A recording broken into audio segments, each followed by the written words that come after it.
Now purchase discounts, I'll just state the first entry here. We have inventory, accounts payable, $700, June 3rd. So this credit term here, 210 net 30, represents that the full amount is due within a month, within 30 days. However, if you pay within 10 days, you'll be getting 2% discounts, meaning you're getting 2% off from the original $700. Okay, so the full amount is the part after the comma, net 30. That means anyhow, regardless of when you pay, you have to pay within a month. Okay, this is the accounts payable's due date after the comma. Before the comma represents 210 represents that if you pay within 10 days, so the original transactions was June 13. If you pay was June 3rd, if you pay within a day between June 3rd to June 13th, then you'll be getting 2% off. Okay, you're only paying 98% of the full amount. That's what it represents here. Okay, so there are different types of credit terms. Companies may also decide not to give out any discounts at all. Could be just net 30, okay, or net 40. The /30 means the exact days. Okay, if it's /40, that means you have to pay within 40 days. Okay, /45, pay within 45 days. If you see something before the net 30, then that means there is a discount offered by the buyer to encourage you to pay the money back earlier. Okay, so then the first digit there will represent discounts. Okay, it represents 2% discounts if you pay 10 days. It can also be 3/15, for example. 3/15 represents that if you pay within 15 days, you're getting 3% off. Okay, so the first digit represents the percentage of discount. Second represents the number of days that is the discount period. And then the remaining after comma is the full amount due date, so within 30 days. Right, EOM is another way to represent credit term. It's less used, but it can also happen on some of the purchase invoice. You may see EOM, it represents end of month. Okay, EOM represents end of month. So what this means is that if this transaction happened June 3rd, then this transaction will be due. The accounts payable is due June 30th. Okay, if it's July 3rd, then that will be July 31st, the very last day of the month. Okay, EOM represents end of month. And again, in this case, there won't be any discounts offered. You just have to pay within a month. Choose the day as long as it's within the month.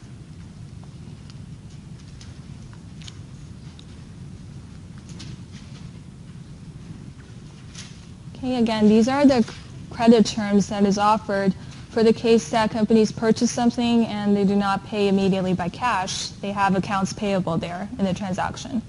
In this case, oftentimes buyer will set a credit term, sometimes encourage companies to pay back the money in advance. So they would be setting a discount period, setting a discount percentage to encourage buyer to pay off the money. Otherwise, they would set a full due date. It could either be a whole month, 40 days, 45 days, depends on the business.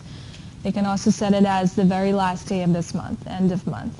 Then regardless of when the transaction happens, just figure out what month it happened, and the very last day of that month will be the due date for this.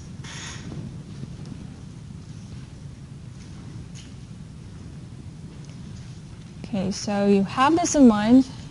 Let's say that this transaction, suppose that it doesn't have a discount period. We had increased inventory earlier. We purchased from the supplier. We purchased it on account, accounts payable. If it doesn't have a discount period, let's say for these two cases, we just need to pay it off on a certain date within a month, then the transaction, when we pay it off, just like a regular on-account payment, we reduce accounts payable, pay by cash. Okay, in the case that there's no discount, this will be it's actually a pretty simple transaction. We'll just purchase asset earlier, like what we covered in the first full chapter, any type of asset. Then you pay off the money, the on-account amount, $700, by reducing accounts payable, pay by cash. Okay, so this is the case without any discounts. If we do have a discount offer from purchaser, from the buyer, and from the seller, and we actually do decide to pay within the discount period, then this will be a transaction that would happen.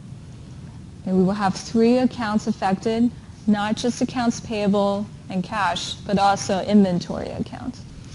Okay, so this case we're talking about this discount case here. Okay, remember, inventory account captures the effect of different cases. This will be the first case that, other than purchase inventory, discounts will affect inventory value. Okay, what this means is that this is a transaction that I just told you here. Without the discount, we'll simply be reversing liability, paying the full amount, $700 in cash. If we do accept the discount, and let's say it's 3% discount within the discount period, and in this case, again, accounts payable will be reduced just as a regular case will reduce liability. But the right side, cash, will not be reducing $700 because we got the discount, right? We pay within the discount period. We're only paying cash $679. Okay, so the remaining $21 that relates to that 3% discount will be captured under inventory. Okay, so meaning that in the inventory account, you would see the left side earlier, we have $700, June 3rd. And then now a few days later, when it reaches June 15th, we have $21 of discount recorded here. Okay, what we're trying to do here is recognize the inventory discount as reducing inventory's cost to match up with the cash that we're actually paying for this batch of inventory. Okay, so it's not saying that we're selling inventory or any pieces of the inventory went bad or disappeared. We're just trying to match up that the inventory cost, the batch of inventory that we purchased earlier, originally worth $700, but we received a discount that we're actually just paying cash $679 for this batch. So we reduce inventory costs at the same time to match up with the cash that we are actually paying for it. Okay, again, so earlier we purchased inventory $700. This is the transaction that happens and you will see on the invoice. But then later when you pay the liability, we're not reducing our cash altogether by $700, but only 97% of it. The other 3% goes into inventory account. Reduce this inventory.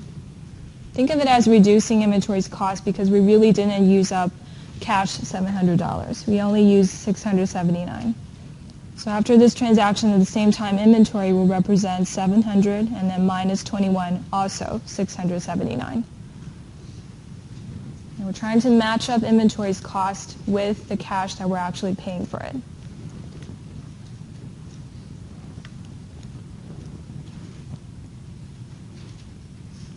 Okay, so this is the first case. If we have purchase entry by purchase inventory on account and we pay within the discount period, then we will see discount reduced. The amount that we didn't actually pay by cash will be reducing the inventory value as well at the same time.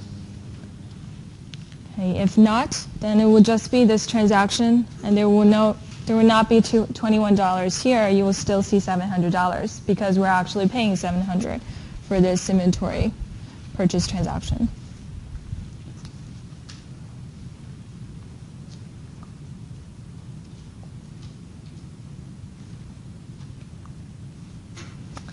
Right, so this is a credit term that encourages companies to pay earlier and they get 3% off.